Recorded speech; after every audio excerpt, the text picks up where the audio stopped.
Alex, very impressed with your growth. Walaupun kelihatannya lebih baik, masih ada kepleset di saya harus di mata Yuki Kato yang terakhir tadi tuh. Saya Pakai mic, use your mic. Saya bikin salah yang itu. Dia salah. Harusnya punchline-nya apa? Mata aku hanya ada Yuki. Kato. Yuki Kato. Ya. Itu lebih masuk akal. Ya. Berarti ada keplesetnya Saya sedikit. tulis yang bagus tapi di sini saya bikin yang salah.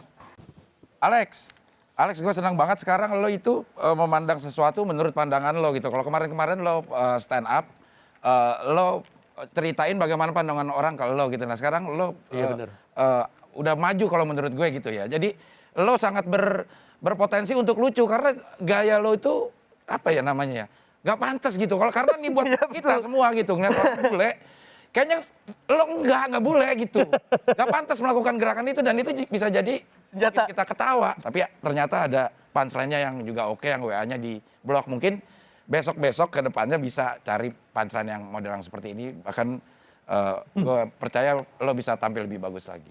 Lex, ada 2 beatnya Alex hari ini menurut saya bagus banget dan kita pernah ngomong soal keluarkan isi kepalanya, maksudnya kemampuan analisanya dan ini kelihatan.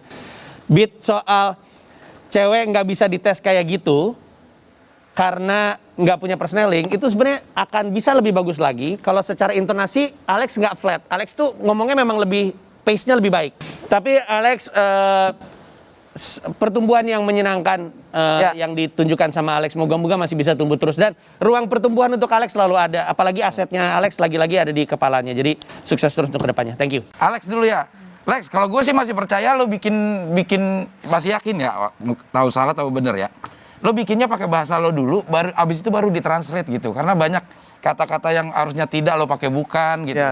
Yang seperti itu jadi agak mengganggu, agak rancu gitu kedengarannya. Nah, kita jadinya mencoba mengerti bahasa lo gitu sebelum mengerti jokesnya lo gitu. Jadi ada nonton lo itu ada effort yang lebih gitu. Sedangkan kita sebenarnya pengen ketawa-ketawa aja gitu. Tapi kalau gue sih mengerti maksudnya lo seperti apa. Tapi pada saat lo udah mulai kehabisan ludah dan lo telan terus ludah lo, itu ada saat lo ngeblank. Ketahuan banget ngeblanknya. Udah mulai cak udah. Itu pas kenapa ngeblanknya? You seem like you forgot what happened. Yang saya masalah yang pakai kata yang itu dari yang di Belgia, cewek hanya perlu 2 kata, yang itu. Dia kebalik. Kayaknya dia salah. Dia bilang seharusnya cewek hanya butuh 3 kata di Belgia. Dia ngomongnya 2. Dia kepikiran terus tuh salah. Itu kan I love you kan. Cuma tadi dia statement dia 2 kata. Kalau di Indonesia cuma perlu 2 kata udah. Yang salah saya harus hafal kata-kata. Karena bahasa Indonesia masih Dia kurang, saya harus hafal banyak. Oke. Hai Alex. Aku sih ngerasa penulisannya bagus, bukan maksudnya idenya bagus banget gitu. Tapi mungkin ya penyampaiannya karena bahasanya bukan bahasa ibu gitu dan aku pernah di situ juga jadi aku ngerti banget. Aku yakin kalau bahasamu udah lancar pasti akan lucu banget sih. Makasih banyak. Mungkin yang paling tepat untuk menggambarkan performance lo hari ini adalah all over the place. Ini bisa jadi penampilan paling berantakan yang saya pernah lihat dari Alex Fabry. Ini lebih kepada apa yang ada di kepalanya Alex tuh nggak nyampe dengan baik karena penulisannya berantakan, kata yang dipakai banyak salah, lebih banyak salah dari biasanya. Temponya juga off, lebih off dari biasanya, dan nggak kelihatan ketajamannya Alex gitu. Nah, jadi sangat disayangkan Lex karena saya tahu Alex bisa seperti apa, tapi Alex yang biasanya nggak kelihatan barusan. Sayang sekali. Lebih kepada hal-hal teknis yang selama ini ketutup sama Alex, tapi sekarang ke-expose lagi. Itu untuk Alex. Fabry, kalau gue ngerti ini aja nih, masing-masing beatnya itu mau lari kemana kayak yang, kenapa harus ke ATM? Itu karena banyak orang yang nyangka lo orang kaya bule, kalau udah bule kaya lah gitu ya. Jadi sering ke ATM. Terus dia mau ceritain tentang pengalamannya di ATM.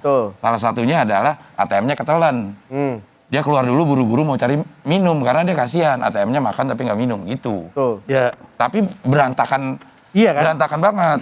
Iya, kalau gue lihat yang di belakang itu kayak makan tempe orek, OTW ternyata masih makan, sen untuk pencet jerawat, imigrasi kayaknya bukan elu banget gitu. Ya. Itu materi orang Indonesia yang lu bawain kayaknya ya. Kita berani-berani yang ngeritik orang Indonesia ya. Asik. Waduh. Kok takut sih? Waduh. Bang Jago, waduh. Bisa ulang Pak, saya tidak mau. Tapi saya salut sama Anda. Bisa menjadi Gimana sih? ya di samping dia keberaniannya itu Ya. mengkritik kebiasaan perilaku rakyat Indonesia. Nah, Anda punya keberanian untuk itu dan Anda bisa membawakan secara komedi. Tapi maksudnya ada hal-hal yang nggak kita pahami apa yang diucapkan gitu. Alex, saya nggak tahu apa yang terjadi ya. Tapi itu tadi seperti bukan Alex materinya.